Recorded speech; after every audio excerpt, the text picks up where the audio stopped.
we are going to check in on Lebanon and the Lebanon ceasefire, which I said off the top is a word that Israel has removed meaning from ceasefire because they continue to fire during the ceasefire. UNIFIL pointed out at the end of the first week that there had been approximately 100 ceasefire violations by the Israelis. And after the 100th ceasefire violation, Hezbollah fired 2 rockets at the occupied Sheba farms, which is so targeting the occupied Sheba farms rather than actually targeting inside Israel. So Hezbollah, that was a warning shot by Hezbollah. They are adhering to the ceasefire. Israel's not. Israel can't occupy, they can't advance, and they can't handle a wider war. So what they're doing is moving this battle from what they couldn't achieve on the battlefield to change the conditions and try to achieve it under a ceasefire. We'll look at this first map here that tomorrow will pull up. And even Amos Hochstein, who's the UN envoy, said that the Israeli positions are 1 to 2 kilometers from the border and that these forces will pull out within days. So this is the IDF map that they released showing the villages. These are the villages that they're not allowing people to return home to. Israel's not allowing people to return home because their people in the north aren't returning home, as I reported earlier in the war and has been reported a number of different ways. I showed you with the 60 Minutes video when they went into Metula. But the settlement committees themselves believe that as many as 40% of people aren't going to return to their northern settlements, whereas the Lebanese, the moment the ceasefire went into effect at 4 a.m, the roads were filled with cars traveling back down south. And that was the same in 2006. They immediately went home, and that was a source of pride for the Lebanese in 2006 after the July war, that how fast they got home after the end of the war. I was reporting from there at that time, and people would like call off their balcony to me, like, tell them that we were back at 11 a.m. You know, someone would, the next down the road would say, we got there at 10:45. People are just proud to be able to return immediately to their homes. And this is something that bothers Israel because their people aren't going to return to their homes. So they're carrying out these, the ceasefire, which is to last 60 days. It's now 1 week into the ceasefire. This is the moment that Israel is supposed to be pulling its first troops back from the border. They've killed 15 people at least since the ceasefire went into effect, and they've carried out over 30 airstrikes. And they write about this in their field reports. This isn't that you can just read it from the Israelis. They write about their violations of the ceasefire. So taking a look at this map 16, let's look at the next map and actually see what Israel was actually able to accomplish on the battlefield. The dark blue in this map is inside Israel. The powder blue, the light blue, that is the area that they attempted to capture. In almost all cases were unable to capture, because if we flip to the next one tomorrow, you can see I focused in on this. This is, first of all, by Israeli allies. This is the Institute for the Study of War and the American Enterprise Institute. These are right-wing think tanks aligned with the Israelis.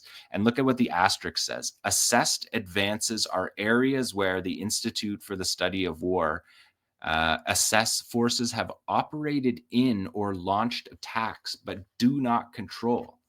So even those little blue area, the light blue areas, they don't actually control that area according to their own allied think tanks. And so when you compare it with that map before it of what Israel is attempting to take now, Israel is now, since the ceasefire has been put into place, Israel's moving forward into territory that they could not capture on the battlefield. And that is the first week of this ceasefire, with scare quotes. I called it an uneven ceasefire. You can call it whatever you like, but at this point is very tenuous ceasefire that Israel is using to capture more territory that they couldn't capture on the battlefield. And if we look at the next map, we can see the Galilee Panhandle, which runs up north there. You can see along the blue line, the light blue lines are, those villages are right on the border. And you can see about midway up, that's the Litani River. That's where Israel believes that, according to their ceasefire, they're going to push Hezbollah behind the Litani River. That is not going to happen, because you can see where Israel actually controls a tiny strip along the border that will allow them to reinforce the border and maybe move their people home. But they're not going to achieve pushing Hezbollah beyond the Litani River when they're only 1 kilometer across the border. And again, the blue is inside Israel. So these aren't even these aren't even close to the Israeli map. The Israeli military, they went and did a photo as soon as the ceasefire went into effect. The Israelis moved forward to the Litani River there. You can see the Litani running across, and you can see how at the top on the right-hand side, the Litani River is very close to the Israeli border in that spot. It's only about 4 kilometers from the border in that spot. But Israel couldn't get those 4 kilometers in battle. If you move down to the south, the Litani River is 40 kilometers from the border. But where it begins at the arch at the top of the panhandle, it's only 4 kilometers. So the moment the ceasefire went into effect, they sent a unit over to take photos of them walking along the Litani so that they could show their population, look, we made it to the Litani, when clearly they didn't, because you can see 𝐓𝐡𝐞 that's a village that I showed you operations. They were unable to capture 𝐓𝐡𝐞. Right, it's connected to the border, and they were unable to capture it in 71 days of battle. This is the Israeli military spokesperson framing their ceasefire. The Air Force will continue to fly over Lebanon's skies, collecting intelligence, and are prepared to operate wherever necessary. Hagari says in the coming weeks, the IDF will shape its defenses on the northern border and implement lessons from the past. So openly describing a ceasefire as offensive actions, collecting intelligence, using the fact that Hezbollah is adhering to the ceasefire to gather intelligence. And they said their stats from this operation was that they carried out 12,500 airstrikes against Lebanon. 360 of them were in Beirut. And again, the map you're looking at is the most generous version of the map. In Hezbollah's statements, they talked about, so these are the first line villages that you heard being described for the first months of the war. Those are the first line villages. Israel said in the final 2 weeks that they were moving to the second line villages. Hezbollah denies that. They said that the second stage was merely a political and media announcement. Hezbollah said we have 300 defensive lines beyond the first line villages. And they described 𝐓𝐡𝐞 as the example of the failure of the second line villages for Israel to take. They didn't take those villages. They are stuck on the border about 1 kilometer to 2 kilometers from the border, not in villages and not taking over the villages until the ceasefire happened. And now they're moving and encroaching into those villages. So also this week, Hezbollah released some operations that took place before the ceasefire went into effect. So let's take a look at some of those, because they're notable operations for this next period of the post-ceasefire, or whatever this ceasefire, uneven ceasefire, because these are drone operations. If we look at number 20, it'll also tell you that this operation was on November 25th. So this is 1 day before the ceasefire. And look where Israeli positions are. They're literally on the border. That video is pointing out a hole in the fence that had been just opened up, and there's an excavator operating there. And this is an all-mass top attack anti-tank guided missile. This is this missile that the Iranians reverse engineered from a spike system that was captured by Hezbollah in the 2006 war. And some people noted that the New York Times told you that may exist, that weapon may exist. We've been reporting on it here for 10, 12 months, 11 and a half months. But even at the beginning, when we were watching Almas top attack anti-tank guided missile strikes, Israel said that's not what we were watching. They have stopped doing that, but that's the extent that they're willing to go. That's a second excavator. the extent that Israel's military statements are willing to go to lie to you, to tell you that you're not seeing something that you're seeing with your own eyes. We talked about that last week when we saw the drone being downed, and Israel said the drone wasn't downed because Hezbollah released it in a field report, said a Hermes 450 𝐓𝐴𝐷 drone was downed, and Israel said no, it wasn't. And then the next day, Hezbollah released the video of the 𝐓𝐴𝐷 Hermes 450 being shot down. So just a propaganda game that I think people are aware that Israel's playing, because they do it with every aspect of this entire conflict, structurally lying about what is going on right since October 7th. Yeah, number 21 is an FPV drone strike, which is, I think, interesting. This is also the 25th, the day before the ceasefire went into effect. This video was released after the ceasefire in the week since you last saw me. So I wanted to bring you these operations that we hadn't seen before. Because this is an Ababil 2 drone. This is a step up FPV drone from the Shahed 101s that we see being used. And here it is locking in on an M113 that is used behind Israeli lines. So this is over the border behind the lines. And it locks on, gives you a first person view, and has obviously target acquisition that you can see there. Move into place pretty quickly and accurately hit the target.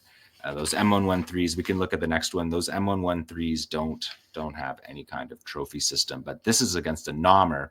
And this is one of the ways that I was monitoring this battle in Lebanon to see if Israel actually was carrying out a maneuver, was how many armored personnel carriers were being destroyed inside Lebanon. If they were carrying out a massive mechanized advanced, there would be troop carriers in numbers, but in the Hezbollah numbers, this is the first NOMR that we saw in the 2-month stage of the battle, and it's behind lines, as you can see. Again, trophy system does not activate. You can watch when it comes in, the trophies on the side, it would pop up. Even the Iron Fist, you can see that it doesn't exist on this vehicle. So the FPV drones, these are one-way attack drones that explode. They're essentially guided missiles. And these are weapons that can be used with precision if there's going to be ceasefire violations back and forth in the coming weeks, as something to watch for, because the drones will be used because of their accuracy. This was over in Yarin.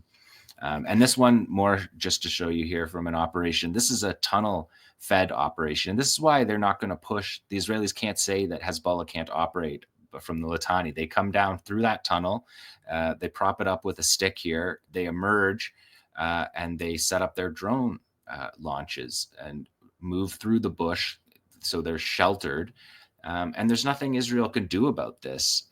They are unable to achieve on the battlefield the taking of the major villages that would prevent, if you want to say, Hezbollah from operating in this way, which I don't think they ever could do. And that's why I was skeptical about Israel's intentions in South Lebanon, because this is not, they couldn't do it in 2006. There's no way they can do it in 2024. And they showed that. They showed that by pulling out. And basically, essentially, this operation is to secure the border.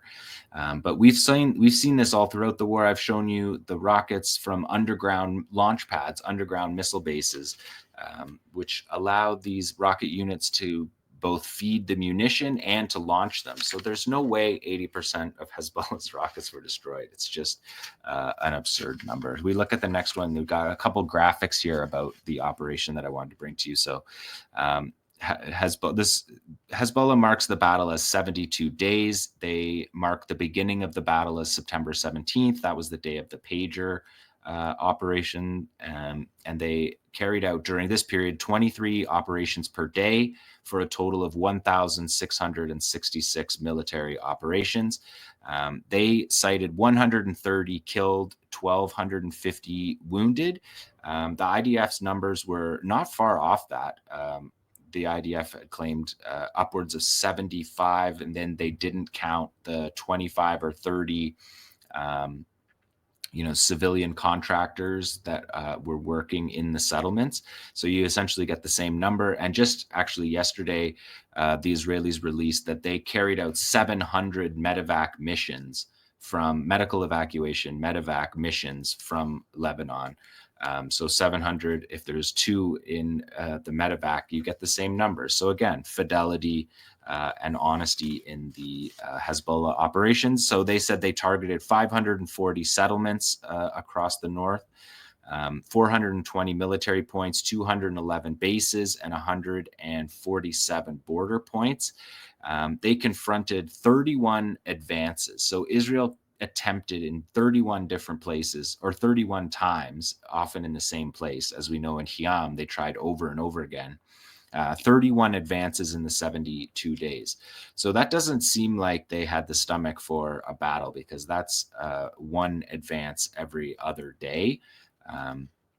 And that's an indication that they didn't believe that they could break through Hezbollah's lines. They're just doing probing operations to try to see if they could move forward without their tanks getting hit. Their tanks get hit by anti-tank weapons that have a range of 5 to 10 kilometers away. So that's one of the reasons why we don't see a ton of footage from the battle, because unlike Qassam and Gaza hitting with Yassins from 50 meters away with cameras on their heads, you don't get very good imagery from a 6-kilometer distance from their anti-tank weapons. Enemy losses, they say, Hezbollah said 76 military vehicles, 55 command centers, 32 artillery positions, weapons used, 1,285 rocket barrages. That's rocket barrages, separate barrages, not weapons used. And again, they talk about 93 artillery operations. That's number of operations, not number of munitions used. They launched 166 drones in the 72 days. They used 86 anti-tank guided missiles, which again, indication of that matches the enemy vehicles. 76 enemy vehicles, 86 anti-tank weapons used. It doesn't seem like Israel was attempting with their fragile, exhausted army to push to seriously push into Lebanon. So now they're trying to achieve what they couldn't get in battle in this ceasefire. So we'll keep tracking that. Number 25 shows Israeli numbers. This is how Israel does their numbers. Just 12,000 UAVs, explosives, and weapons. It just gives you an idea, even if this is their we saw a lot of captured weapons from Hezbollah forward positions, but it just gives you a sense of how massive Hezbollah's arsenal is. If we're just talking 1 to 2 kilometers from the border, and Israel's saying that they captured 13,000 anti-tank missiles and rockets, gives you an idea. Because Hezbollah is not built up to defend the border, they're built up to defend the Litani and the lines before the Litani. They have significant firepower.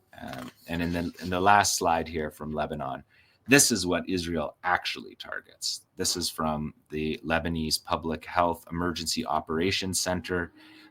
3,961 people were killed by Israel, 16,520 wounded, 250 of them children, and 1,500 kids wounded.